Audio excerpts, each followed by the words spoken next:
quieto. Aleluia! Quem está feliz com Cristo, diga glória a Deus. Uns dias atrás, o povo ainda estava me desejando feliz ano novo, né? Para mim o ano já está terminando. Já faz tanto tempo que terminou o ano que eu já estou desejando feliz 2019. Estava me preparando para ministrar sexta-feira passada.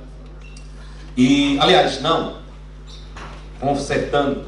Estava trabalhando ainda altas horas da noite, fazendo a contabilidade, e recebi um informativo de que os jovens estavam ao vivo na célula dos jovens. Eles têm uma célula na sexta-feira à noite, e eu caí na tentação. Alguém está me falando isso ali para...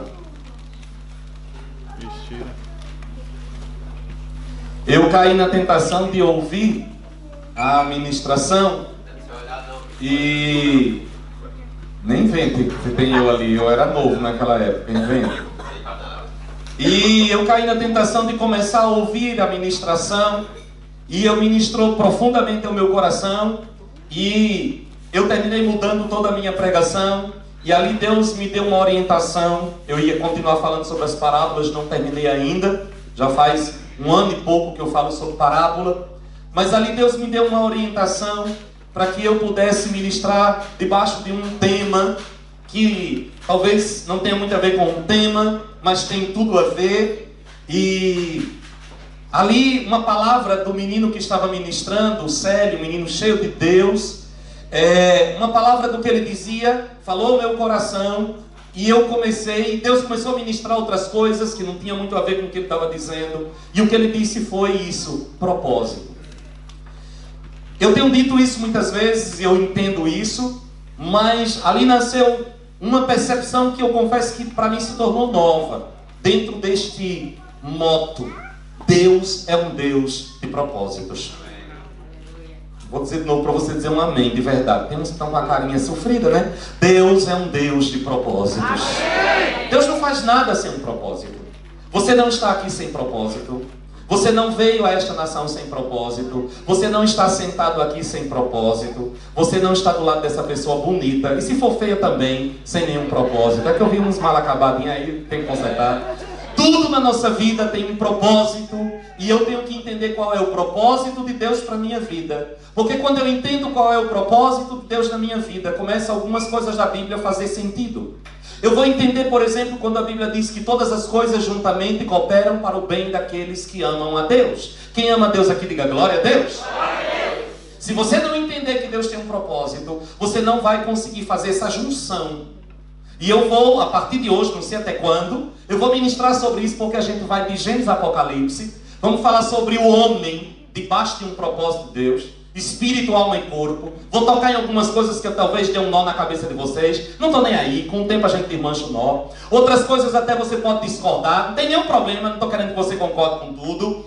Mas eu vou ter que tocar em alguns pontos, até porque nós temos uma visão muito clara acerca de alguns pontos da palavra de Deus, e nós não abrimos mão da visão que Deus nos deu como igreja, nós não negociamos o Evangelho, nós não estamos aqui para aumentar nosso círculo de amigos, nós estamos aqui para pregar o Evangelho de Jesus Cristo. Então, queridos, nós vamos entrar na palavra debaixo desta consciência: Deus tem um propósito, Deus tem um plano, e o plano de Deus não pode ser mudado, por isso que Ele é soberano. Eu dizia para alguém ontem, quando terminar todas as coisas, você vai ler Gênesis capítulo 1 e vai dizer: tudo terminou como tudo começou. Satanás não ganhou nenhuma batalha contra o Deus soberano que criou todas as coisas. Então eu tenho que olhar para o propósito. Deus tem um propósito. Diga: Deus tem um propósito. Não, diga de boca cheia. Vocês estão passando batom super bonder. Diga: Deus tem um propósito. Aí você tem que entender que dentro deste propósito, Deus tem um modelo. Deus tinha um modelo. Primeira coisa para eu entender o propósito de Deus. Eu já vou logo encerrar a minha série de coisas dizendo qual é o propósito de Deus para a sua vida. Eu sei com segurança total qual é o propósito de Deus para a vida de cada um aqui. Sem medo de errar. Eu sei qual é o propósito de Deus para a sua vida. Pastor, então qual é o propósito de Deus para a minha vida? Que você termine a sua carreira parecendo 100% com Jesus Cristo de Nazaré. Esse é o propósito de Deus para todos nós. Não tem outro. Todas as coisas coisas que não se encaixam neste propósito não faz parte do propósito. Tudo aquilo que desfigura o caráter de Cristo na igreja não faz parte do propósito. Tudo aquilo que não se encaixa no trabalhar do Espírito de Deus em mim, para que eu seja parecido com meu irmão mais velho, Jesus de Nazaré, não faz parte do propósito. Mas para que eu me pareça com Ele, há alguns passos a serem seguidos. Algumas experiências que eu preciso ter. E eu preciso estar bem atento a isso, para que eu me deixe ser moldado pelo Espírito Santo de Deus. Aí eu vou entrar na palavra, e nós vamos ler muita Bíblia. A partir de hoje, vamos ler muita Bíblia, vamos queimar a pestana, eu vou ser mais professor do que pregador. Eu estou só aqui dando uma esquentada porque você estava meio xoxo. Mas eu vou ser mais professor do que pregador, porque eu vou ter que juntar todos os cursos que eu já dei, Plano de Redenção, Realidade da Nova Criação, o Homem Enviado por Deus, eu vou tocar em cada ponto. Então os que passaram pelos cursos vão se achando, os que estão no Plano de Redenção também vão se achando, e vai melhorar até as aulas. E você vai mergulhar na palavra para descobrir uma coisa: eu estou dentro de um propósito do Deus Todo-Poderoso. Deus colocou uma meta para mim. Aí dentro desta meta Deus vai trabalhar um sonho dele. Deus tem um sonho. Deus tem um sonho. Deus sonha. E Deus é crente. Deus é crente. Ele crê nos sonhos dele. E ele crê tanto que ele escolheu eu e você para projetar o sonho dele. Aí é que é fé, né? Porque eu, no lugar dele, eu não teria escolhido eu. Mas ele crê tanto, ele é tão crente que ele escolheu eu. E ele acredita no sonho dele. Deus não aposta para perder. Ele é um vencedor invicto, meu querido. Ele é um vencedor invicto. Mas eu tenho que fazer um parênteses aqui para fazer uma observação. Regi, esse teu turbante tá vitorado, nega velha. Fechando o parênteses, todo mundo olhou. Fechando o parênteses do turbante da Regis, eu tô aqui agoniado para comentar. Deus tem esse plano. Aí eu vou entender. Ele não mudou de ideia. Ele não mudou de ideia. Vamos para a Bíblia. Qual é o plano de Deus? Gênesis capítulo 1, versículo 26. Gênesis capítulo 1, versículo 26. Pegue a sua Bíblia. Se você não tiver Bíblia, sente perto de um crente e você vai ler Bíblia até não querer mais nunca. Gênesis 1, 26. Aqui está o plano de Deus para a humanidade. Aqui está o sonho de Deus que não mudou. Não mudou. Vamos botar hoje tic-tac para funcionar. Certo? Não mudou este plano. Aqui está o plano. Então Deus determinou. O que Deus determinou? Em outras versões diz, então disse Deus. Mas eu gosto dessa palavra determinou. Deus estabeleceu um decreto. E um decreto não pode ser revogado. Um decreto é uma palavra com força de lei. Não pode ser revogado. Deus não volta atrás. A Bíblia diz que a boca de Deus falou e ninguém pode invalidar. Isso é um decreto. Ele disse, ele vai fazer. Então isso aqui não vai mudar. O pecado entrou, o homem caiu, tudo aconteceu, mas o plano permanece o mesmo. É um decreto divino. E qual é o decreto? Façamos o ser humano. Em outras versões, façamos o homem. Como nós vamos fazer este homem? O sonho, o decreto de Deus passa por esse propósito. Façamos o homem, ou o ser humano. Eu gosto disso porque isso mostra que este plano, que este decreto, não era uma coisa correspondente apenas a Adão, pessoa. Mas a uma raça, a uma criação, a humanidade. Como que Deus projetou isso? Como que Deus sonhou com isso? Façamos o ser humano a nossa imagem. De acordo com a nossa semelhança. Esse é o projeto de Deus.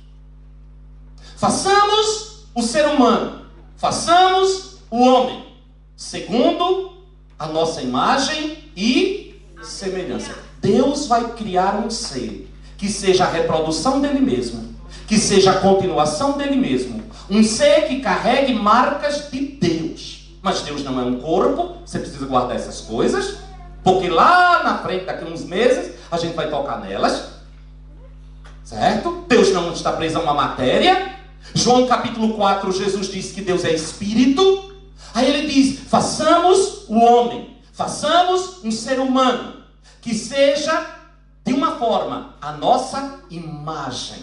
A nossa semelhança. Eu quero alguém que carregue a imagem e semelhança de quem eu sou. Aí Deus forma um homem, um boneco de barro, chamado Adão, sopra nele o fôlego da vida. Nós vamos falar disso possivelmente na próxima semana. E o homem se torna alma vivente. Isso aí eu estou só tocando, só para você entender, mas vai vir lá para frente. Eu quero hoje que você entenda este projeto. Eu vou tocar em algumas coisas por cima, que no decorrer da história a gente vai mexendo. Façamos o homem à nossa imagem, segundo a nossa semelhança. Carregaria a presença de Deus. O que isso implica? O homem teria capacidade de pensar, o homem teria capacidade de criar, o homem teria capacidade de se reproduzir. Queridos, marcas que os demônios não têm. Satanás não tem. Lúcifer está endemoniado porque ele não tem. Glória a Deus que ele não tem. Já pensou se o demônio pudesse se reproduzir o tanto de cão que tinha? Parece às vezes que ele se reproduz, né? Mas não se reproduz não, porque o cão desgraçado fez uma guerra no céu. Conseguiu seduzir a terça parte dos seres celestiais, que consiste em miríades de miríades e milhares de milhares, seguiram a ele, irmãos. Sabe o que eu acho maravilhoso nisso? É quando eu descubro que a maior guerra não é aquele Star Wars não, viu? A maior guerra que aconteceu na galáxia foi travada entre o exército de Deus e o exército de Lúcifer. Você sabia disso? Caiu estrelas do céu, é tanta profecia sobre isso. Miguel se levantou, foi, olha, a pena de anjo para tudo quanto é lado no céu. E Lúcifer só queria uma coisa. Só tinha uma coisa que ele queria. Ele teve a ousadia de enfrentar Yahvé Deus, porque ele queria uma coisa. Ele disse, eu subirei a um alto monte e serei semelhante ao Altíssimo. Deus disse, a minha semelhança você não tem. Porque esta semelhança daria a ele uma capacidade de criar, e o diabo não cria. Demônios não têm capacidade de criar nada.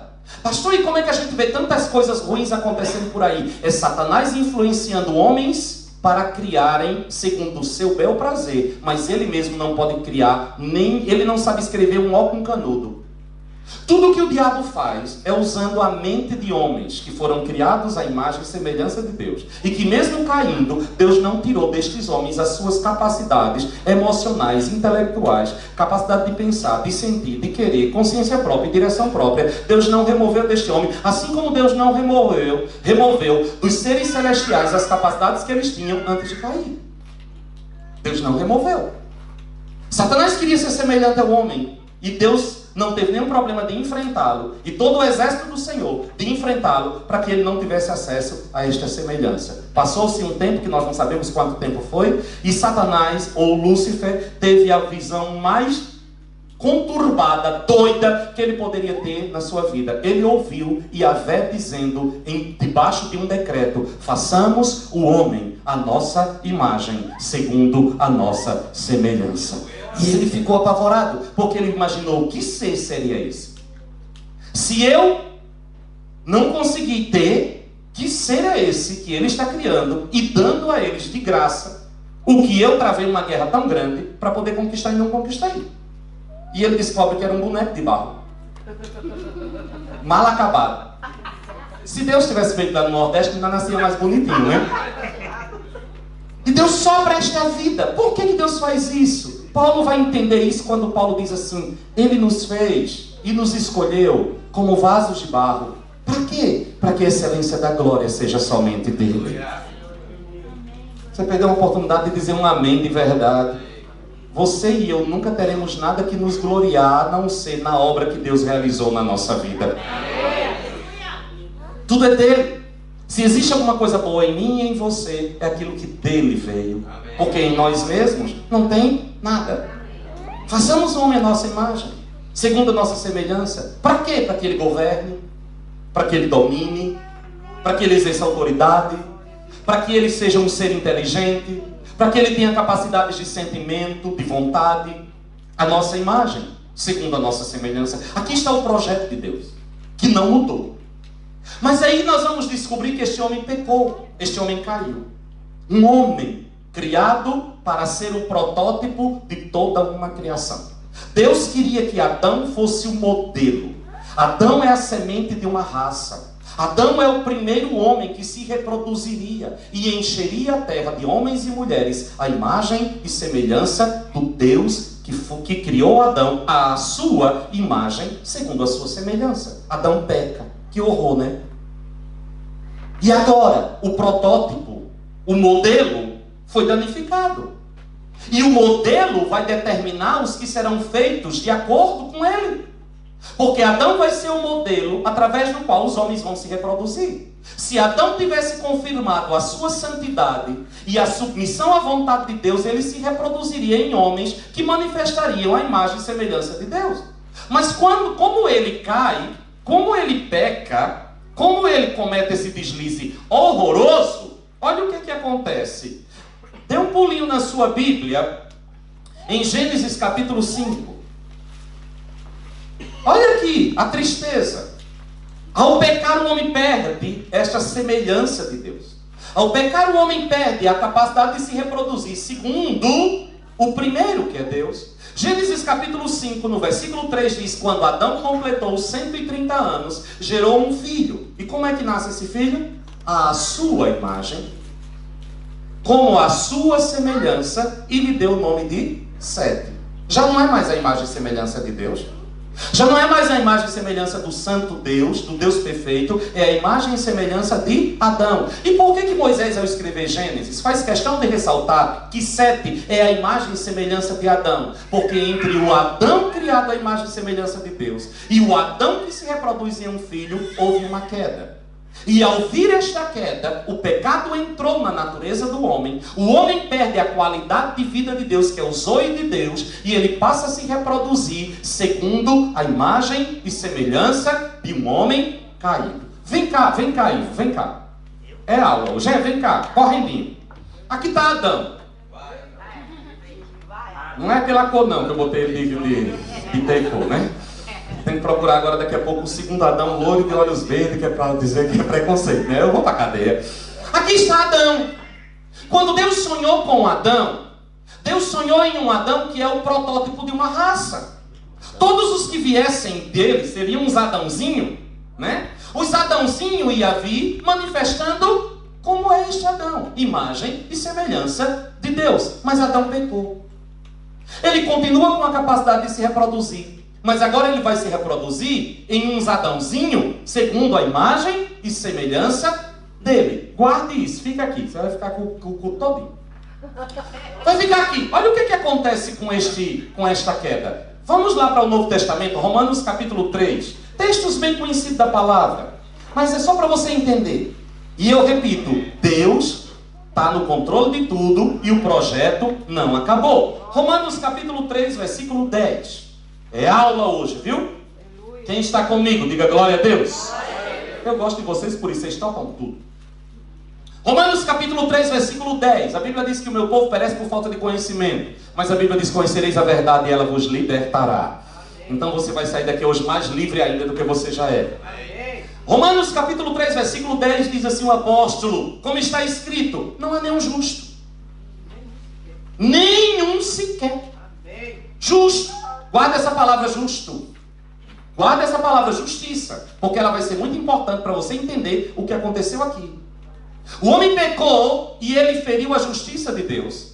E o que Deus está procurando agora? E o que é que precisa agora? Que essa justiça seja satisfeita. E qual é a justiça de Deus? A justiça de Deus estabelece a sentença do pecado. A alma que pecar, esta morrerá. Morte é separação. Primeira coisa que este homem Adão perde é a comunhão com Deus. Ele perde e ele é separado da presença de Deus. Deus adorava com ele. Aliás, ele adorava a Deus. Deus vinha junto com ele.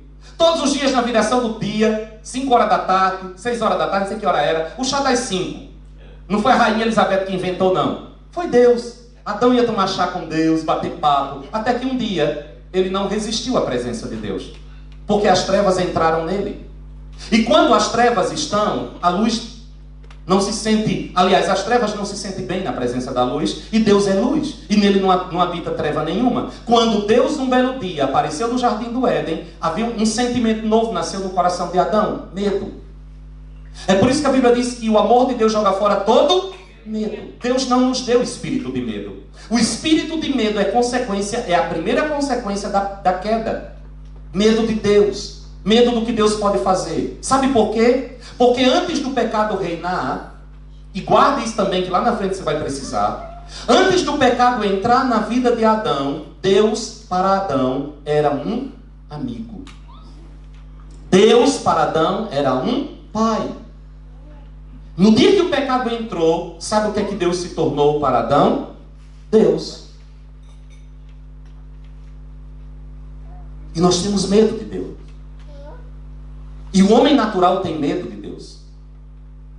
A presença de um Deus, a figura de um Deus, assusta o homem natural.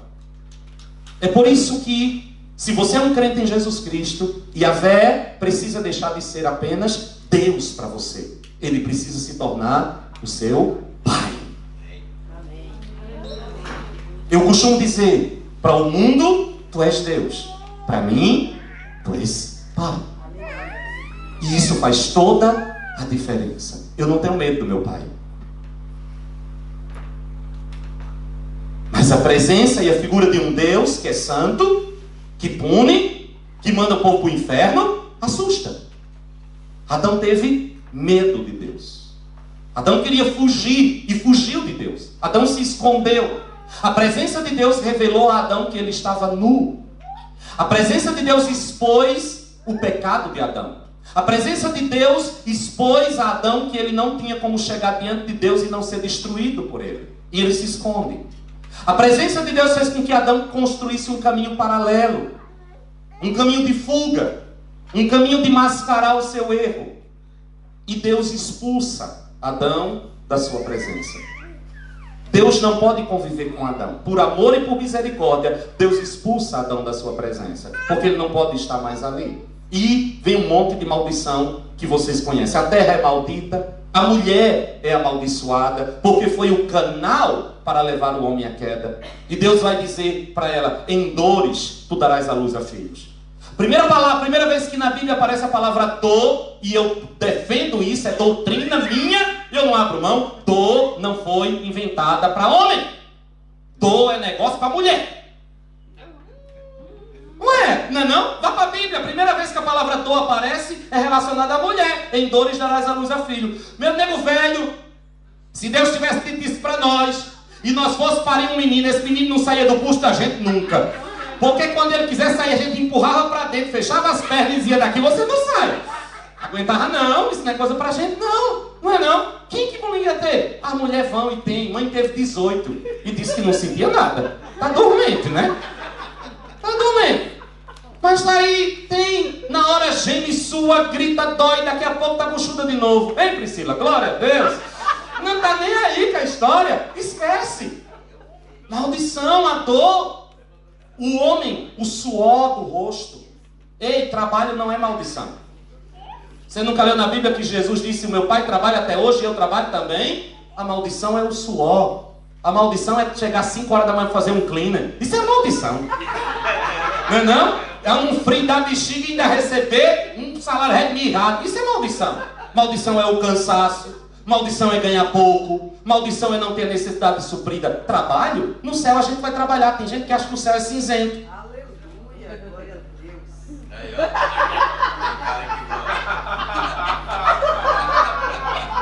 Não é não? Aguenta uma liga dessa? Liga. O céu não é um lugar apático.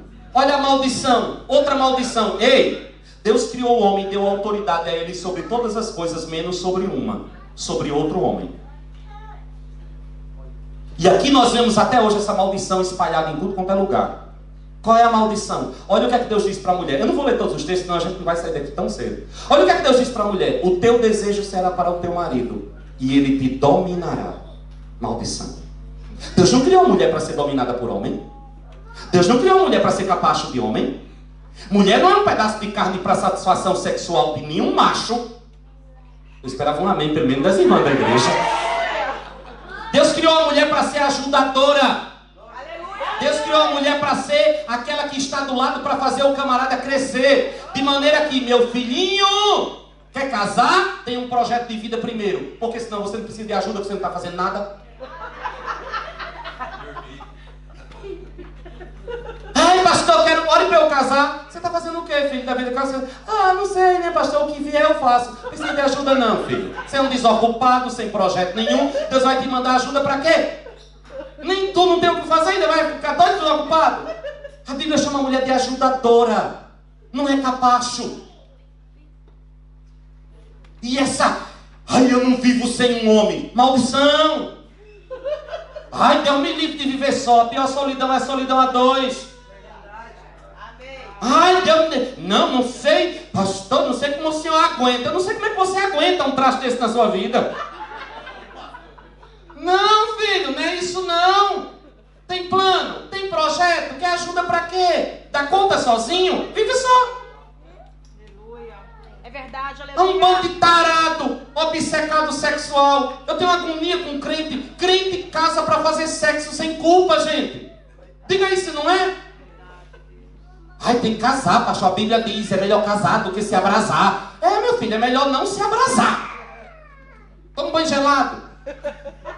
Bota uma bermuda e dê uma volta no parque para você ver se você não baixa a temperatura rapidinho nessa época. Aí a Bíblia diz assim, olha, o teu desejo será para com o teu marido e ele vai te dominar. Irmãos, vocês veem a estatística do número de mulheres que apanham de um macho e não sabem viver sem ele? Que horror! E nem tem coragem de dizer, dominadas pelo desejo, não vivo sem ele. Que frase horrorosa. Como é que uma mulher apanha de um homem? Aqui é um desabafo. Como é que uma mulher apanha de um homem e vive com um camarada desse? Merece levar outra pisa. Mas é maldição. É a queda do projeto, o protótipo. Irmãos, deixa eu dizer uma outra coisa. Nem tem nada a ver com coisa, mas eu vou dizendo. Vai subindo, vai saindo. Eu já disse que eu não tenho pressa para terminar esse ensino. Irmãos, e você fica em pé. Pegou porque quis. Irmão, deixa eu dizer um negócio para vocês. E não é só pancada de cinto e de murro, não. Olha, palavras que doem muito mais do que um tapa. Humilhação, falta de respeito. Olha, deixa eu dizer um negócio para você. Um casamento sobrevive sem amor. Este amor de Shakespeare. Sabe que é uma coisa que não sobrevive num relacionamento? Falta de respeito. É verdade, aleluia. Nunca perca o respeito. Isso é em todo e qualquer relacionamento.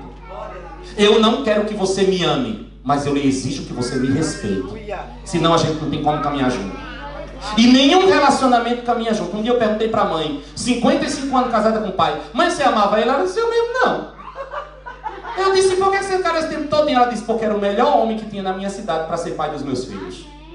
Amém. Estes valores se perderam. Hoje você quer, sem nenhum preconceito, viu? Os bons pais. Né? Acaba não faz nada. Mas é, né? Sex appeal. Ou não sei o que, o Alain Delon. Alain Delon ainda existe? Né? Sei lá, Roberto Carlos não, porque eu vi o show dele agora, misericórdia, tá só a catraia, né? Mas os bonitão, não é tu não, viu, Sadão? Fica aí. Não se valoriza mais, não faz nada. Não se olha mais, o que é que ele faz? Como é que ele é como filho? Caráter, trabalhador. Ninguém quer mais saber disso, né? Ah, tá difícil assim? Bora botar esses camaradas para trabalhar? Então não case, não se envolva. Que ninguém precisa estar grudado com ninguém para viver, não. Isso é maldição. Não é esse o plano, não é esse o projeto, não é esse o sonho de Deus. Isso é resultado da queda. Todos pecaram e não escapa ninguém. Olha o que é que ele vai dizer aqui. Não há nenhum justo. Não há nenhum justo. O princípio do pecado entrou na natureza do homem. A luz de Deus se afastou. Bora lá. Ainda em Romanos capítulo 5. Não, aliás, Romanos capítulo 3. Versículo 23 agora. Nós estamos no capítulo 3 de Romanos. Versículo 23. Romanos capítulo 3, versículo 23. Quem está entendendo, diga glória a Deus. Porque todos pecaram. Diga todos. Isso, everybody. Todos pecaram e destituídos estão da glória de Deus. Separados da glória de Deus. Expulsos da glória de Deus. Todos. Por que todos pecaram? Olha, mas não só tinha ele lá, mas nós estávamos nele. A raça estava nele. Ele é o protótipo daqueles que nasceriam na terra. Guarde isso, porque daqui a pouco eu vou soltar uma bombinha.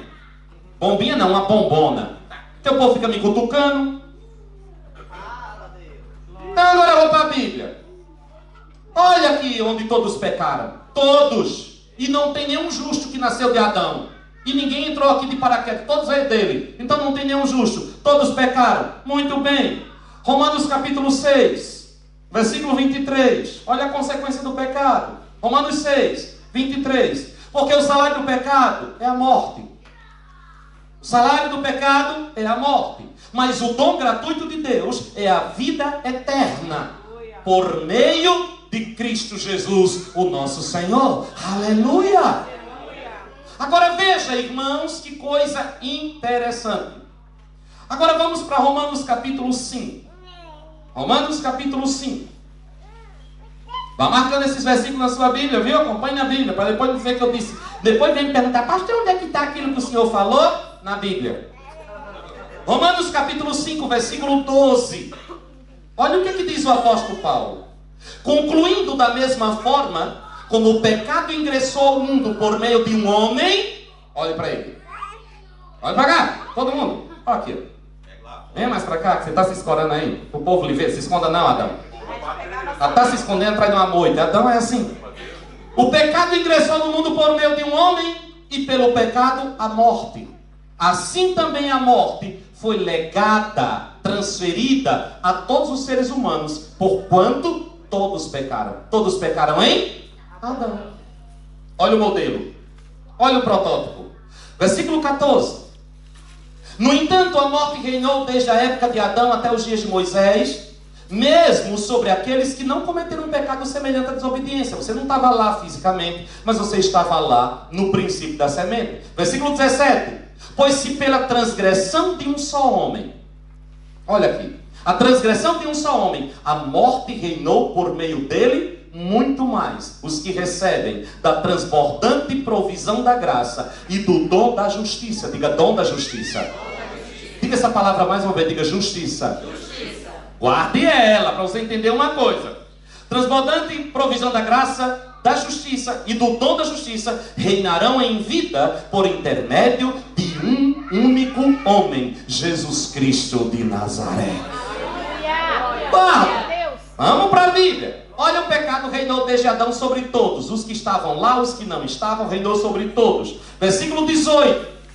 Portanto, assim como uma só transgressão determinou na condenação de todos os seres humanos, assim igualmente um só ato de justiça resultou na justificação que traz vida a todos os homens. Olha o paralelo. Adão, daqui a pouco vai chegar a outra figura. Versículo 21. Para que, assim como o pecado reinou na morte, olha aqui, em Adão, assim também reine a graça pela justiça para outorgar vida eterna por intermédio de Jesus Cristo, o nosso Senhor. Irmãos, em Adão todos pecaram. Agora a justiça de Deus precisa ser satisfeita. A alma que pecar, esta morrerá. Agora deixa eu te dizer uma coisa. Deixa eu fazer uma perguntinha aqui. E eu quero o Tico e Teco funcionando como nunca. Olha para mim. Existe alguma coisa que você possa fazer, que alguém possa fazer, para alterar a herança que você adquiriu de Adão? Eu estou tirando Cristo da história. Vou perguntar mais uma vez. Cuidado com a sua resposta, porque ela vai lhe comprometer daqui a pouco. Existe alguma coisa que alguém neste planeta Terra possa fazer que pode mudar o estado que ele herdou de Adão? Não. Sim. Por que talvez? Eu disse que eu tirei Jesus da história. Jesus não foi você que fez. O protótipo foi mudado. O propósito foi moldado aqui. E agora? O que é o homem à imagem e semelhança de Deus? Aqui tinha um, se corrompeu. Eu não sei mais o que é um homem à imagem e semelhança de Deus. Aí Deus introduz a lei. Para que Deus introduz a lei? Para tentar trazer códigos que estabeleçam um pouco do seu caráter. Mas você não tinha. Ei, Noé não sabia o que era um homem à imagem e semelhança de Deus. Deus estava construindo na vida de Noé alguma coisa que ele não sabia o que era. Ele não tinha para onde olhar. Ele não tinha um referencial. Noé pregou 120 anos, não ganhou ninguém para Cristo, só a família dele. Glória a Deus, ganhou a família. Tem gente que nem a família ganha. Fez uma arca, se livrou do dilúvio, sendo chacota da humanidade. Não se preocupe com o que os outros estão dizendo de você. Faça o que Deus mandou você fazer.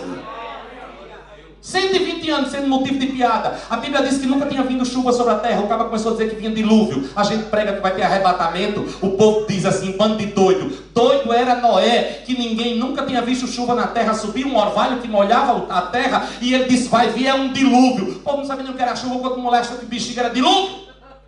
E eu, Kiko, Deus disse, Deus fará. Eu farei o que Ele me mandou fazer. Aleluia.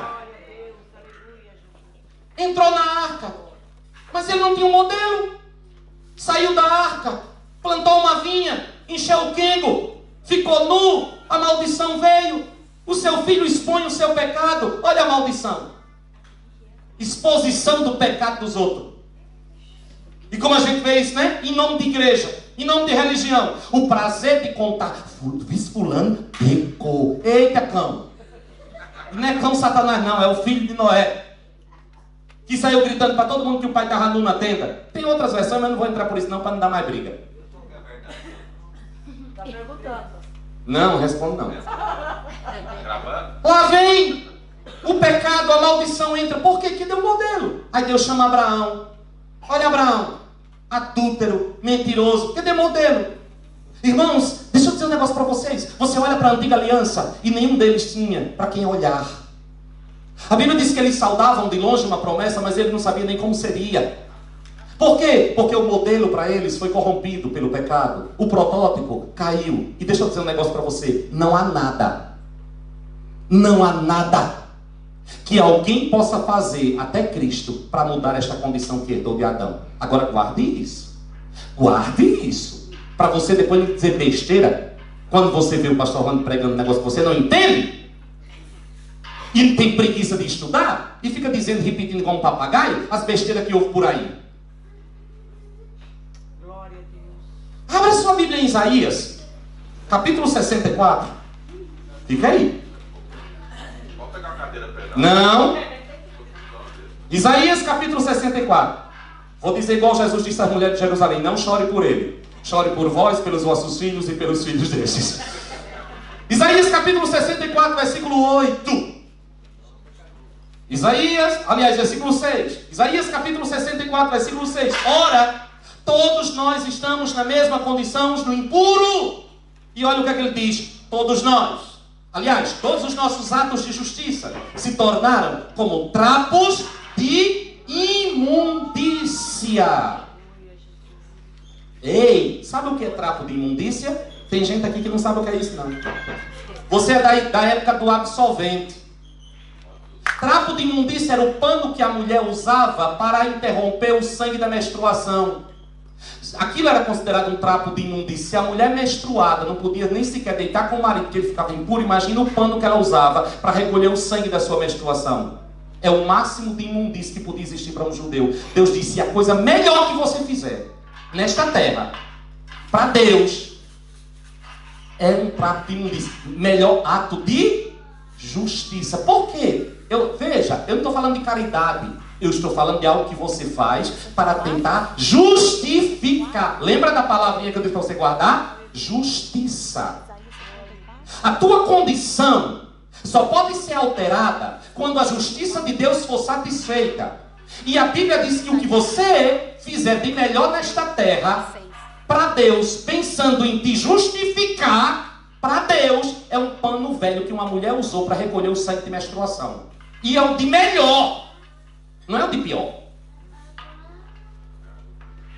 Ai, se eu merecer, eu vou para o céu. Vai para o inferno. Ai, Senhor, se fulano merecer, coloca num bom lugar. Os quintos dos infernos. É o inferno de quinta. Não tem o que ser feito. Ei, presta atenção. Diga o que de melhor. Não, diga de boca cheia, diga o que de melhor. Não, não está bom ainda. Diga o que de melhor o homem fizer para tentar mudar a sua natureza de Adão, Deus considera um trapo de imundícia. Deixa eu perguntar, existe possibilidade de alguém mudar a sua condição herdada de Adão? Existe ou não existe? Vamos para a Bíblia. Gálatas capítulo 4. Oh, aleluia. Agora eu tenho uma notícia maravilhosa para dar para vocês. Alguém diga glória a Deus nessa igreja. Porque eu vou dizer uma coisa para vocês, que eu queria que algum teólogo me explicasse isso, que fica me criticando sem entender nada. Porque eu fui soltar um negócio, aí o povo veio com umas besteiras. Gálatas capítulo 4. Quem achou? Eu não. Gálatas capítulo 4, versículo 4. Olha o que é que Deus vai dizer. Irmãos, olha que coisa tremenda. Abraão não tinha um modelo, Moisés não tinha um modelo, mas Deus tinha um projeto e um sonho. Façamos o homem à nossa imagem, segundo a nossa semelhança. Deus não mudou de ideia. Mas eu preciso saber qual é o modelo. Qual é o modelo? Deste homem, imagem e semelhança de Deus. Este homem que carrega a imagem e semelhança de Deus e que Deus quer reproduzir ele na terra. Qual é o modelo? Eu vou olhar para quem? Deus tem um plano na minha vida, Deus tem um propósito na minha vida, mas eu vou me espelhar em quem? No pastor? Claro que não. Eu vou me espelhar no meu irmãozinho? Não. O problema, irmãos, é que quando nós dizemos que ninguém... olha uma frase que nós usamos, que é resultado de doenças emocionais dentro da igreja. Irmão, venha para a igreja, olhe para Cristo. Mas não olhe para o homem, porque o homem é falho. Essa palavra, esta declaração, do ponto de vista sem peso emocional, está corretíssima. O problema é que ela é resultado de feridas emocionais causadas dentro da igreja. É verdade, aleluia. Glória a Deus. Porque teologicamente falando está correto. Você não é meu modelo. Vanilda não é meu modelo. Por que Vanilda não é meu modelo? Porque eu não posso olhar para Vanilda como sendo minha meta de vida. A maioria das coisas que o homem precisa passar por ela, ela não passou. Como é que ela vai ser meu modelo? Eu não sou modelo para você. Irmãos, olha o projeto de Deus. Um homem criado à imagem e semelhança dele. Um homem glorificado. Na nova aliança, este homem vai ter que nascer na terra. Ok, você pode ser meu modelo. Nasceu. Eu espero que todo mundo aqui nasceu, né? Viveu nesta terra. Ok, você pode até ser meu modelo. Converteu-se, meu modelo. Mas esse homem precisa morrer. Alguém morreu aqui? Pelo amor de Cristo. Você precisa ser sepultado. Eu não estou entrando com arrebatamento na história. Preste atenção. Você precisa ressuscitar. Este é o processo pelo qual todos vão ter que passar. Você precisa ressuscitar para ser meu modelo. Você não passou. Você precisa receber um corpo glorioso para ser meu modelo. Você não tem. Você precisa se assentar no trono na glória, onde eu um dia vou me assentar. Você não assentou. Então, queridinho, só tem um que pode ser meu modelo. Jesus de Nazaré. Por quê? Porque ele é o princípio da criação de Deus. Ele é o primogênito dentre os mortos. Ele é o modelo. Ele já cumpriu todo o processo. Então eu olho para ele e digo: eu serei semelhante a ele. Eu chegarei lá. Ele foi na frente para abrir um caminho. Eu passarei pelo mesmo caminho que ele passou. Ele é o meu modelo. Aleluia. Não é ninguém. Eu não estou diminuindo você quando eu digo que você não é meu modelo. Vocês entendem? Amém. Há uma grande parte do processo que só ele passou. Aí Deus disse que ele é só o primeiro. Quando ele nasceu na terra, ele era o único. Agora ele não é mais único. Por quê? Porque do jeito que ele nasceu, eu nasci. Por que Jesus não é o unigênito do Pai? Porque Deus não só tem mais só ele de filho. Quando ele foi gerado no ventre de Maria, ele era o único filho de Deus. A Bíblia diz que Deus introduziu o seu unigênito na terra. Era o único. Mas quando ele morreu e ressuscitou, ele me gerou de novo. Eu nasci como filho de Deus. Agora ele é meu mano.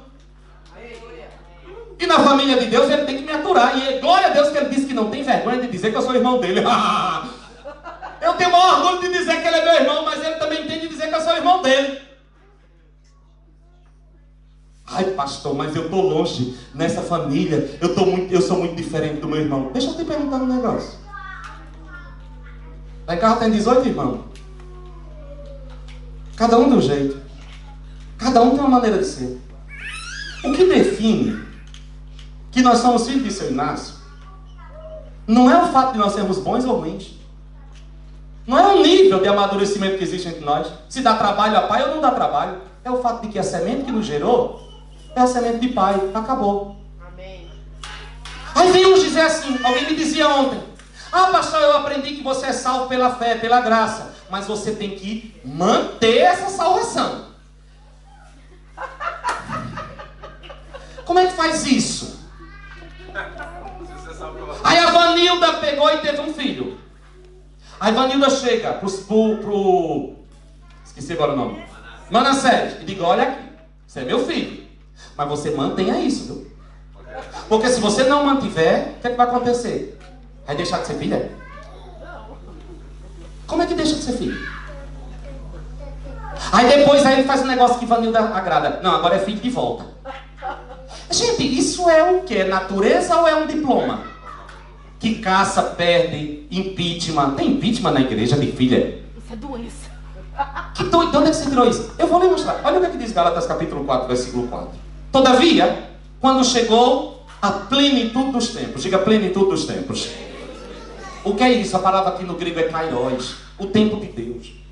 No tempo de Deus, aí a Bíblia diz assim, Deus enviou o seu filho, nascido de mulher, nascido também debaixo da autoridade da lei, para resgatar os que estavam subjugados pela lei, a fim de que recebêssemos a adoção de filho. Diga filho. Não, diga filho. É aquele que carrega a natureza do Pai. Agora, irmãos, deixa eu perguntar um negócio para vocês e eu gostaria que vocês fossem sinceros. O que é mais poderoso? Diante de tudo que vocês leram, e Paulo diz isso muito bem em Romanos capítulo 5.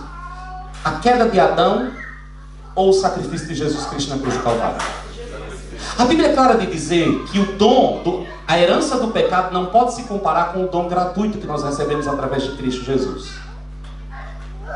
Ícaro, vem cá. Em vindo à plenitude dos tempos, Deus enviou o seu filho. Malhadão. Jesus, olha, para subir teve que usar a escada. Jesus deu um pinote e já está aqui. Não se misture com essa raça. Aqui. Deixa eu perguntar um negócio para vocês, que eu gostaria que alguém me explicasse. Tem toda a liberdade de me explicar.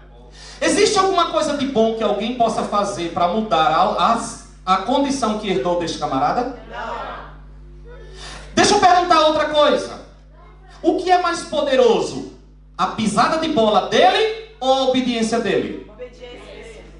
Aí você vem me dizer que você não pode mudar a condição que você herdou desse, mas você pode mudar a condição que você recebeu desse? Você pecou em Adão e você não pode mudar isso. Mas você nasceu de novo em Cristo. Aí se você não trouxer o dízimo na igreja, você perde. Então você está dizendo que o pecado de Adão é mais forte do que o sacrifício de Cristo? Não. Então você está dizendo que o que Jesus fez não pode se comparar. Oxe. Os meus melhores atos de justiça não podem justificar a mim. Aí eu nasci de novo. Aí eu fui no boteco e perdi a salvação. Eu menti. Perdi a salvação. Eu pisei na bola, seja em que for. Perdi a salvação. Neguinho, você está dizendo que a obra que foi realizada aqui é inferior à obra que foi realizada aqui. Agora, sabe qual é o problema aqui? Sabe por que as pessoas fazem isso? Porque não sabem separar o que é novo nascimento do que é restauração de uma alma. Não sabe separar o que é espírito do que é alma. Ei, deixa eu dizer um negócio para você. No dia que você se encontrou com Jesus, se é que se encontrou, porque aí na próxima semana eu vou entrar aí, você nasceu mesmo de novo. A grande questão não é se você perdeu a salvação, a grande questão é se um dia você a teve. Porque tem gente que acha que para ser salvo tem que ser membro de uma igreja evangélica. E eu tenho uma notícia para lhe dar: a igreja não salva ninguém, não. Amém. Posso ouvir um amém de toda a igreja?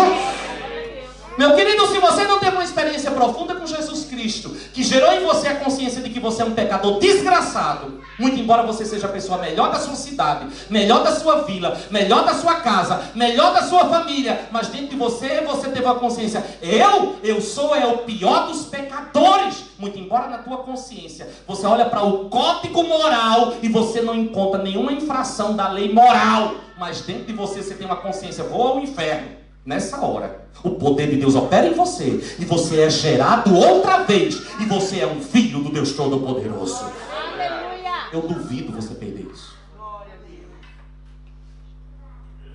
A todos quanto o receberam, foi-lhe dado o poder de serem feitos filhos de Deus. Não é um diploma bonitinho. Não é um crachá. Não é a membresia de uma igreja, é uma natureza transformada. É a mesma coisa você pegar um gato, você comprou um cachorro, é um gato, você pega o gato pelo pescoço, vira cachorro. Late, o coitado do gato vai morrer miando. Não tem como. Verdade. Venha minimizar a obra de Cristo. Agora o grande problema é que nós temos um bando de gente dentro de igreja, membro de igreja. Eu não estou falando para membro de igreja. Eu estou falando para alguém que encontrou-se com Cristo como Paulo e disse: Cristo morreu pelos pecadores, dos quais eu sou o principal. Paulo se viu mais pecador do que Hitler.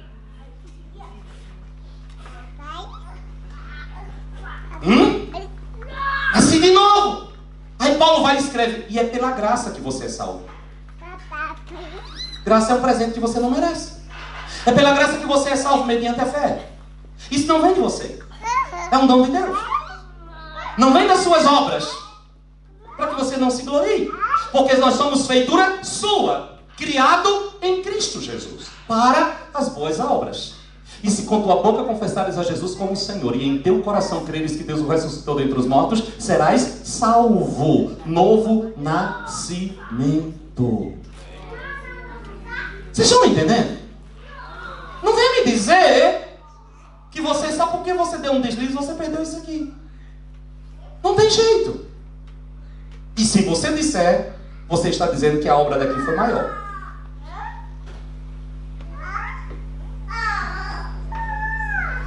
Qual é o plano de Deus? Aí agora eu nasci de novo.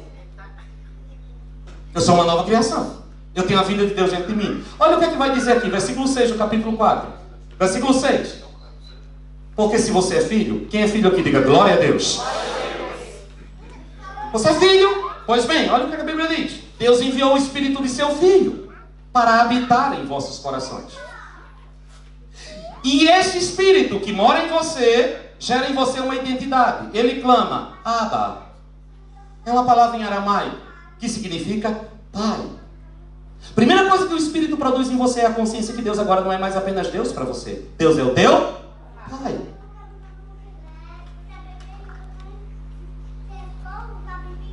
É o Espírito que produz isso em você. Eu nasci de novo. Meu Espírito foi regenerado. Aí o Espírito Santo vem em mim e diz: Orlando, você agora não tem apenas um Deus, você tem um Pai. Olhe para Deus de um olhar diferente. Olhe para Deus não como aquele cuja justiça precisa ser satisfeita, porque a justiça já foi satisfeita. Olhe para Deus como aquele não que tem interesse de mandar você para o inferno, porque para que você não fosse para o inferno, Ele foi ao inferno no seu lugar. Olhe para Deus não como aquele que vai matar você, porque para que você não morra, Ele morreu no seu lugar. Olhe para Deus não como aquele que vai mandar enfermidade para você, porque para que você não passasse por enfermidade, Ele levou as suas maldições na cruz do Calvário. Olhe para Deus não como aquele que vai punir você com falta e ausência, porque Ele se fez pobre, para que pela sua pobreza você fosse enriquecido. Tudo que você tinha que passar, Ele passou por você no seu lugar. Olhe para Deus agora como o seu Pai. Posso ouvir um glória a Deus total nesta igreja? Ele é meu Pai. E como Pai, muitas vezes Ele vai descer o chicote em mim. Como Pai, muitas vezes Ele vai puxar minha orelha. E Ele diz: sabe por que eu corrijo você? Porque eu te amo. E estas correções dele têm a ver com o processo. Preste atenção aqui. Estas correções dele têm a ver com o processo de me moldar. Aleluia. Segundo Gênesis 1:26. Façamos um homem Glória a Deus. segundo a nossa imagem, conforme a nossa. Moisés não tinha para onde olhar. Abraão não tinha para onde olhar quando lia isso na Bíblia. Aí Paulo diz: olhe firmemente para Jesus, o autor e consumador da vossa fé. E à medida que você olha para ele e esquece Adão, você é transfigurado. Preste atenção. Você é moldado de um degrau de glória a outro degrau de glória, até que você seja semelhante a ele. À medida que você vai andando com ele, você vai mudando os teus hábitos. Isso não tem nada a ver com salvação. De tanto você andar com uma pessoa, você termina se parecendo com ela. Você vai andar tanto com Jesus Cristo que você vai terminar se parecendo com Ele. Isso não tem nada a ver com salvação. Isso tem a ver com a vitória que Deus tem para a sua vida. Deus quer que você seja um vencedor. Aleluia. Mas como que Ele quer que eu vença? Ele quer que eu vença como Ele venceu. Abra sua Bíblia, Apocalipse capítulo 3, versículo 21. Há uma palavra para aqueles que desejam vencer. O que é que a Bíblia vai dizer? Apocalipse capítulo 3, versículo 21. Qual é o propósito de Deus para mim, pastor? Que eu me pareça com Jesus de Nazaré. Em tudo. O problema é que nós nos convertemos, viemos para dentro da igreja, nos deram uma monte de regrinha para a gente cumprir, né? Aí se você conseguir cumprir, você vai para o céu. Se você não conseguir cumprir, você está na roça. E isso não tem nada a ver com o propósito. O propósito é, você vai deixar de olhar para cá e passar a olhar para cá. Mas o que faz você olhar para cá é a experiência que mudou a tua natureza. Aí você vai vencendo. Mas eu também tenho que ter um modelo. Você hoje tem um modelo. Seu modelo chama-se Jesus Cristo de Nazaré. Aí Paulo disse, esqueça as coisas que ficaram para trás e prossiga. Como? Olhando firmemente para Ele. Aleluia. Eu vou olhar para Ele. O que Jesus faria se estivesse no meu lugar? E aí, irmãos, eu vou travar uma guerra renhida comigo mesmo. Porque na próxima semana eu vou falar um pouco sobre alma. Vou entrar no Espírito e falar sobre alma. Não falta o culto na outra semana, senão você vai perder metade da vida. Apocalipse capítulo 3, versículo 21. Apocalipse capítulo 3, no versículo 20 diz assim, eis que eu estou à porta e bato. Ei, pare de usar este versículo para pecador, viu? Porque isso aqui nunca foi dito para pecador. Esse versículo foi dito para a igreja. Faz parte das cartas dirigidas à igreja. Sabe o que é que Jesus está dizendo? Vocês me colocaram para fora da igreja. Estão tudo cantando, batendo palma, mas eu estou do lado de fora. Eis que eu estou à porta e bato. Se alguém dentro ouvir a minha voz e abrir a porta, eu entro. Eu entrarei, cearei com vocês e vocês cearão comigo. Aí ele termina no versículo 21. Ao vencedor. Aquela frase bem típica dos Penteca. Quantos vencedores tem aqui hoje? Diga glória a Deus. Nem para dar resposta vocês são Penteca, é uma tristeza. Ao vencedor, eu lhe considerei que se assente comigo no meu trono. Isso não tem nada a ver com salvação, filho. Trono é autoridade, salvação é graça. Ao vencedor, eu darei que se assente comigo no meu trono. Assim, ó o modelo. Que tipo de vitória é essa? Assim como eu venci. Se você disser que esse versículo aqui se refere à salvação e que vitorioso é os salvos, você está dizendo que Jesus lutou para ser salvo. Porque ele disse, eu quero que você vença como eu venci. Se ele é o modelo desta vitória, não tem nada a ver com salvação, porque ele não estava buscando salvação. Ele venceu todas as vezes que o pecado bateu na porta dele, ele disse não. Ele venceu todas as vezes que ele foi tentado e ele não fez a vontade dele, mas ele fez a vontade do Pai. Ele venceu todas as vezes que ele estabeleceu o padrão de Deus para a vida dele. Ele abraçou esse padrão e não negociou por nada. Ele venceu. E ele olha para mim e para você e diz, olha, eu sou filho de Deus, disse Jesus. Mas vocês também são. Amém. Vou dizer de novo. Jesus Cristo foi gerado pelo Espírito de Deus e a palavra de Deus no ventre virgem de Maria. Você também foi gerado pelo Espírito de Deus e pela palavra de Deus no dia que a mensagem do Evangelho chegou a você. Você tem o Espírito de Deus dentro de você. A Bíblia diz em Atos que Deus ungiu a Jesus de Nazaré, que andou fazendo o bem, curando todos os oprimidos do diabo.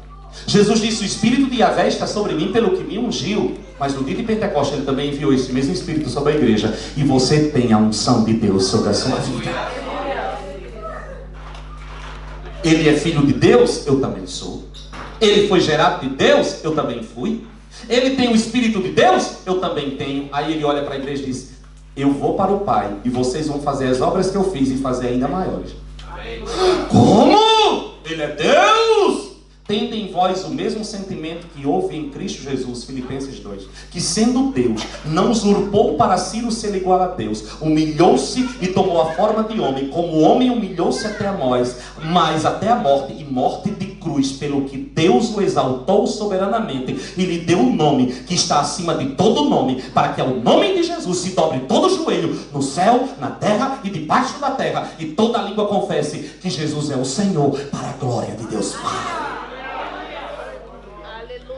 A igreja do primeiro século tinha um problema sério, que era reconhecer Jesus como Deus. A igreja da minha geração tem um grande problema, que é reconhecer Jesus como homem. A igreja primitiva olhava para Jesus, eles comeram com Jesus, eles se dormiram com Jesus, e como era que olhava para ele e dizia que ele era Deus? Eram judeus, Shema Israel, Adonai Eloé, Adonai Echá, ouve Israel, o Senhor teu Deus é o único Deus. Como é que aparece um homem dizendo que é Deus? Não dá para entender. Foi difícil. Tomé foi o primeiro que chegou para Jesus. Ei, para de achar que Tomé é o santo padroeiro dos incrédulos, viu? É o mais crente de todos, porque quando tocou em Jesus, disse meu Senhor e meu Deus. Foi um choque no meio dos apóstolos. Deus, sim, ele é Deus igual a Deus, mas ele nunca levou em conta o fato dele ser a Deus. Ele viveu na terra como homem, filho de Deus. Por isso que ele pode dizer a mim e a você: vocês podem fazer as mesmas coisas que eu fiz, porque vocês são tão filhos quanto eu. Amém. Aí eu chego na minha geração. Aí nós recebemos uma herança romana horrorosa, que quando nós falamos alguma coisa de Jesus, a igreja diz assim: ah, mas Jesus era Deus. Era homem, cheio do Espírito, homem ungido. Olha meu modelo. Vai precisar malhar, hein? No espírito, na alma e no corpo. A última ministração minha é sobre cuidado com o corpo, e a gente vai ter que entrar na linha. Aleluia. Porque Deus quer que nós estejamos bem inteiramente, espírito, alma e corpo. Amém, irmãos? Amém. Vamos fundar a academia Fire in Glory, em nome de Jesus Cristo. Jesus me ajuda, coloca um guarda na minha boca. Irmãos, olha o modelo. Eu não posso, irmãos, vocês entenderam? Quando eu digo não diminua a redenção, pode voltar agora, queridos. Deus abençoe. Dê um aplauso ao Senhor por estas vidas preciosas. As palmas foi sofrida, viu? Mas enfim. Agora veja. Ainda tem um outro exemplo. Daqui a pouco eu termino. Romanos capítulo 8. Vamos para a Bíblia. Pois bem. E agora? Eu tenho um modelo. Jesus. Eu tenho um propósito. Ser igual a Ele. Aí onde é que Deus vai trabalhar? Agora, irmãos, aí a obra do Espírito que eu vou falar semana que vem, ela é imediata, né? Pá! Aceitou Jesus, nasceu de novo. Meu espírito está pronto. Aí vem a alma, né? A alma retroncha. A alma velha marcada pelo pecado e dá trabalho e o chicote canta. Deixa eu dizer um negócio para vocês. Eu tenho um conselho para dar a vocês. A mim e a vocês. Não fuja dos trabalhos na sua alma. Aleluia. Não fuja. Nós já perdemos muita coisa na nossa vida porque nós não deixamos Deus trabalhar a nossa alma. Glória a Deus. Entendeu? Estudando sobre esse tema e orando, eu chorei demais. Eu disse: Deus, eu já perdi tantas amizades porque eu não deixei tu trabalhares a minha alma. Oxi, tô achando. Diga ele que eu não vou não. Nós já perdemos amigos. Não é? Porque nós fomos radicais. Nós perdemos relacionamentos. Casamentos são desfeitos. Nós não conseguimos. Nós perdemos pastores. Perdemos igreja. Perdemos tanta coisa. Sabe por quê? Porque nós vivemos lambendo as nossas feridas e não deixamos Deus tratar. Mas esse tempo acabou na nossa vida em nome de Jesus Cristo. Porque tratar a alma dói. Jesus Cristo, que não tinha doença de alma, a Bíblia diz que ele aprendeu a obedecer pelo muito que sofreu. Imagina eu e você, que chegamos tudo arrebentado. Ah, não, eu sou assim. Não, você não é Gabriela. Vai mudar. Amém. Ai, pastor, o pau que nasce torto, até a cinza é torta. Amarrada em nome de Jesus Cristo. O carpinteiro Jesus de Nazaré endireita essa tábua velha. Vai endireitar. Eu vou ensinar para vocês e eu provo para você que tudo na vida de uma pessoa pode ser mudado na sua alma. Tudo. Meus dentes novos quase que voaram. Tudo! Pode mudar tudo! Ei, deixa eu dizer um negócio. Só uma coisinha da alma. Antes de ir pra cá, eu tenho que soltar essa. Ninguém nem viu? Olha, eu vou deixar um negócio pra você. A tua alma é a sede das tuas emoções, sentimentos e vontade. Quando você nasceu, sabe como é que a tua alma foi entregue? Zero bala. Oh, Deus. Tudo que você tem aí na tua alma é sentimento, emoção e vontade, irmão, psique. Tudo que você tem aí foi aprendido, adquirido. Se você aprendeu, você pode desaprender. É verdade. Aleluia. Aleluia. Glória a Deus. Tem algumas coisas que a gente vê o povo colocando por aí. Eu digo, olha, pregando o evangelho e nem sabe. Eu vi uma foto um dia desse, o pai assim e o filhinho do lado. Quem foi que aprendeu?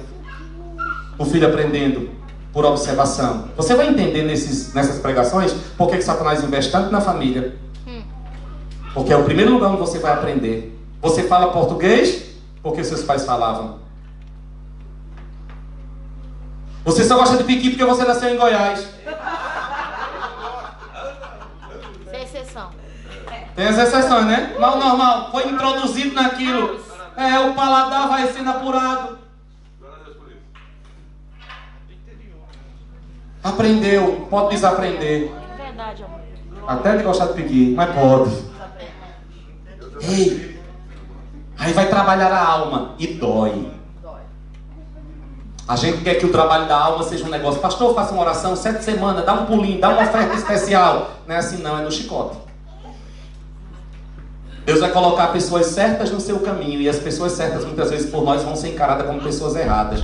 Porque elas vão confrontar em nós aquilo que mais nos incomoda. E deixa eu dizer um negócio, sabe o que é que mais me incomoda nas outras pessoas? Aquilo que revela as tortuosidades da minha alma. Porque o jeito de fulano ser vai tocar em áreas da minha vida que precisam ser mudadas. E eu não quero mudar. Mas não é meu tema de hoje. É só introdução ainda, né? Olha, eu tenho um alvo, eu tenho um sonho de Deus, eu tenho um propósito. Façamos o homem a nossa imagem, segundo a nossa semelhança. Quem é o seu modelo?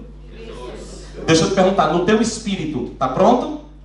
Sim ou não, irmãos? Sim. Nasceu de novo ou não? Sim. E na alma, para parecer com Jesus? Mais ou menos, mais para menos. Vem para cá, se amostre não. Todos nós estamos aqui para ser trabalhados por Ele. E deixa eu dizer, quanto mais você se entrega, mais rápido será o trabalho, viu, meu filho? E mais Ele não muda de ideia, é até que Cristo seja visto em você. Aleluia. Agora veja uma coisa interessante. Romanos capítulo 8, versículo 29. Me aguenta mais 10 minutinhos? Se não aguentar, vai assim mesmo. Romanos capítulo 8, versículo 29.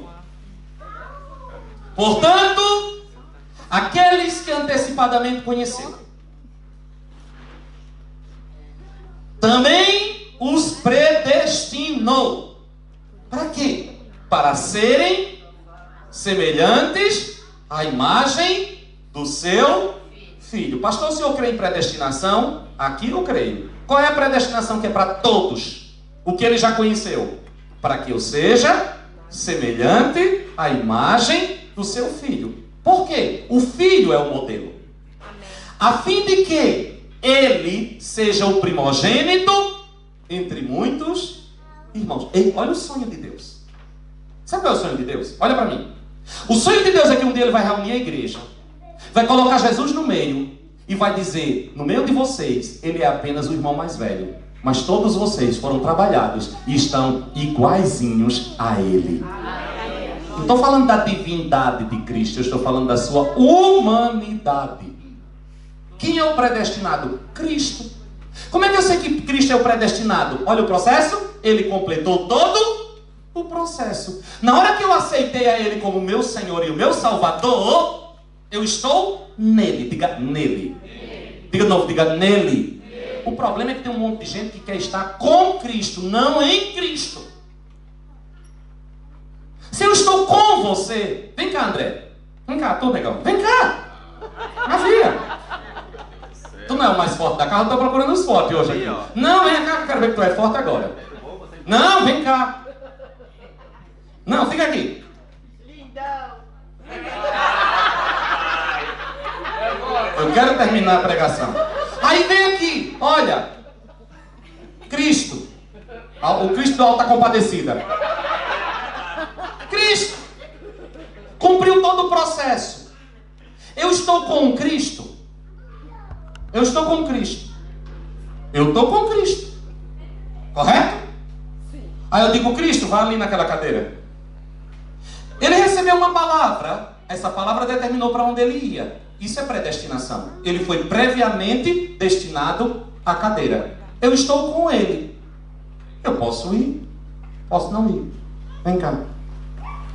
Glória a Deus. Aí eu mudo de posição. E aí? E eu passo a estar em Cristo. Vai lá na cadeira. Nego velho, aonde ele foi eu vou. Agora deixa eu te perguntar, quem está predestinado? Aplauda de verdade para você aguentar esse negócio. Agora o resto da pregação é aqui.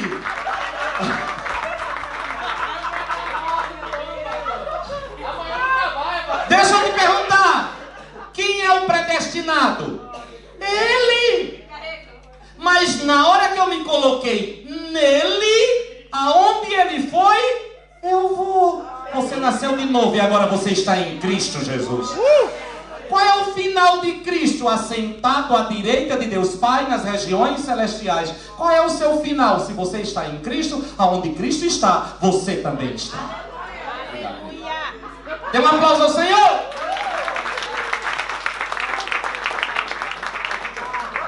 Aleluia. Pastor, para encerrar agora. Pastor, mas eu olho para tudo isso, é lindo. Mas eu estou muito longe. Tem muita coisa a fazer. Eu tenho uma notícia boa para te dar. Até eu me cansei agora. E olha que não foi eu que carreguei o nego. Abra sua Bíblia em Filipenses. E com esse texto eu encerro de hoje. Filipenses capítulo 1. Eu tenho uma notícia muito boa. É desafiador isso. Não é? Me parecer com Jesus. Ser como Ele. Deus vai chegar uma hora que vai olhar e vai dizer, ele é apenas o irmão mais velho? Sim. Ei, cristianismo não é uma instituição regida por códigos de leis morais. Cristianismo é um povo que foi tirado de uma terra de escravidão e que persegue um alvo tendo um modelo. Aleluia. O modelo não são leis escritas em tábuas de pedra. O modelo é um homem. Por quê? Porque a palavra de Deus para mim e para você é essa. Façamos Felipe, Vilma, Orlando, a nossa imagem, segundo a nossa semelhança. Amém. Aí eu pergunto, e quem é o modelo? Ele diz, o meu filho mais velho, Jesus de Nazaré. Ele é o meu modelo. Aí eu olho para ele e eu vou perseguindo este modelo. Isso é cristianismo. E o resto? Religião. Religião. Aí neste caminhar, cada um tem um ritmo. Aí nós colocamos tudo dentro de uma caixinha. Aí dizemos, agora eu sou crente. Eu estou na igreja. Tá. Aí eu não bebo, não fumo, não danço. O que mais? Os pecados de crente. Não ouço música do mundo. Música do mundo, acho que é engraçado isso, né? Música do mundo. E o que é música que não é do mundo? Ah, é aquela. Essa é do céu. Aí nós criamos uma fábrica de hipócritas. Por fora a bela viola. Por dentro, pamborolento. E você quer sobreviver dentro da igreja? Aí você camufla as tortuosidades da sua alma, porque você quer ser aceito por todo mundo. Aí quando a tentação bate a sua porta, você se isola. Aí quando você pisa na bola, você não consegue suportar, porque todos nós somos tentados. Aí você não consegue suportar, como você acha que a obra de Adão é maior do que a de Cristo, aí você diz, sou desviado. Do que, filho? É a mesma coisa dizer, sou ex-filho de seu Inácio. Oxi. Percebem como o diabo nos enrola? E nós vivemos uma doideira que não é cristianismo. Pastor, aí fulano vem todo arrebentado para Cristo. Todo arrebentado. Bota chifre na mulher. Não, bota chifre no marido, porque sempre é os homens, né? Bota chifre no marido, é trambiqueiro, mau caráter, mas nasceu de novo. Pode, pastor? Pode. Pode. Você vai entrar no céu como que pelo fogo. Você vai entrar assim, ó, chamuscado. Nasceu de novo, vai pro céu. Todo arrebentado, vai ficar lá debaixo da árvore da vida, vai comer tanta folha que vai chegar lá igual a mulher do Incrível Hulk. até ser curado. Vai, você é salvo pela graça, não é pelo que você faz. Se você nasceu de novo, mas é só semana que vem. Agora, veja, não é esse o plano de Deus. Alguém pode viver uma vida miserável nesta terra. Ou alguém pode viver o reino de Deus aqui e agora. Você vai se deixar ser trabalhado por Deus? Vem todo arrebentado. Alguém pisou na bola, não tem problema. Caiu, levanta. Pecou. Se confessarmos os nossos pecados, Ele é fiel e justo para nos perdoar os pecados e nos purificar de toda injustiça. Aquele que o Pai me deu, disse Jesus, de maneira nenhuma lançarei fora. Ninguém o arranca das minhas mãos. Mas Ele nunca vai tirar de você a liberdade. O processo de tratamento de Deus na sua vida, quem vai determinar é você.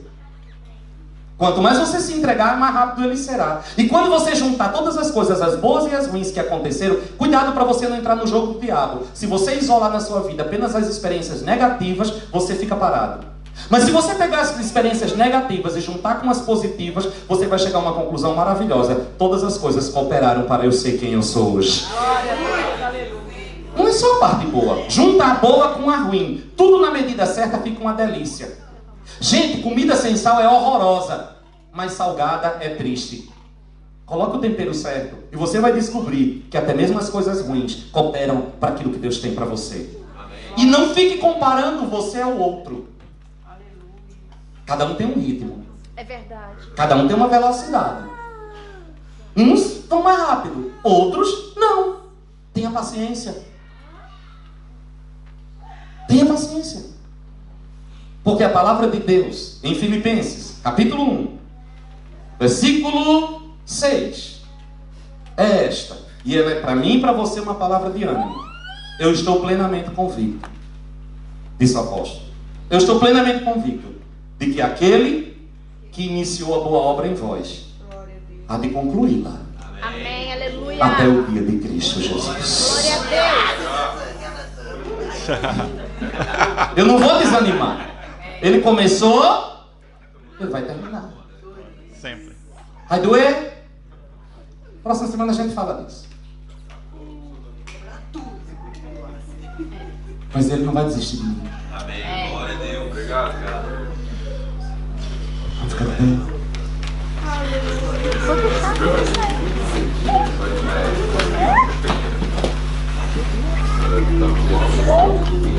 Feche os seus olhos.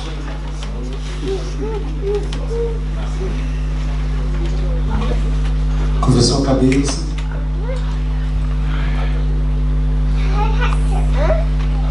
Abraão não tinha para quem olhar. Moisés não tinha para quem olhar. Sansão não tinha para quem olhar. Davi não tinha para quem olhar. Pois aquele que precedia todos eles caiu e a natureza foi corrompida. Mas eu tenho para quem olhar. Quando Deus diz, Orlando, eu tenho um propósito para ti. Eu quero te fazer a minha imagem segundo a minha semelhança. Eu sei qual a direção que eu devo olhar. Eu olho para Jesus. Ele é o primogênito. Ele é o meu modelo. Meu modelo não é o pastor. Meu modelo não é o pregador. Não é a esposa, não é o marido, não é o amigo. Porque eles também estão olhando para o modelo. Porque eles também estão na corrida. Porque eles também... O pecado deles não é maior do que o meu. Os defeitos deles não são maiores do que o meu. Tudo depende da perspectiva. Eu olho para Jesus. E olhando para Jesus, eu me desembaraço de todo o peso e do pecado. E eu corro para Ele. Aleluia. Pai, que esta palavra de ensino nesta tarde seja internalizada no coração de cada um dos meus irmãos e no meu. E que, ó Deus, as velhas estruturas que nós trouxemos para dentro da igreja, que muitas vezes nos impedem de avançar, pois nós somos paralisados quando caímos, somos paralisados quando não cumprimos metas, somos paralisados quando erramos, pois nós não olhamos para Jesus. Que estas estruturas velhas e caducas sejam demolidas nesta hora, em nome de Jesus de Nazaré. E que nós possamos sair hoje daqui debaixo de uma consciência de que a obra que foi realizada na cruz é infinitamente maior do que o deslize de Adão lá no Éden. E se eu não posso mudar o que Adão me deu por herança, jamais eu conseguirei alterar aquilo que eu herdei em Cristo Jesus, o meu Senhor, no dia que eu me encontrei com Ele e nasci de novo. Se porventura alguém neste lugar, Pai, que nunca teve uma experiência de novo nascimento, eu não posso produzir isso na vida do meu irmão. Ninguém pode, mas o Teu Espírito pode, a Tua palavra pode. E eu sei que Tu desejas que todos os homens sejam salvos e que nenhum pereça. Por isso eu te peço nesta tarde, opera o milagre do novo nascimento no coração de cada um neste lugar. Opera o milagre do novo nascimento na vida daqueles que se encontram agora de frente com seu pecado e da consciência: eu sou um pecador condenado, irremediavelmente condenado. Mas olhando para a cruz, tem a revelação: Jesus pagou o preço da minha salvação. Ele se fez justiça de Deus, e aquilo que era impossível a mim, Ele tornou possível pela sua oferta. Pai, que esta revelação penetre no espírito de cada um, e cada um neste lugar nasça de novo e tenha uma experiência contigo, em nome de Jesus. Amém, amém e amém. Dê um aplauso ao Senhor. Nós vamos trazer ao Senhor, pode sentar.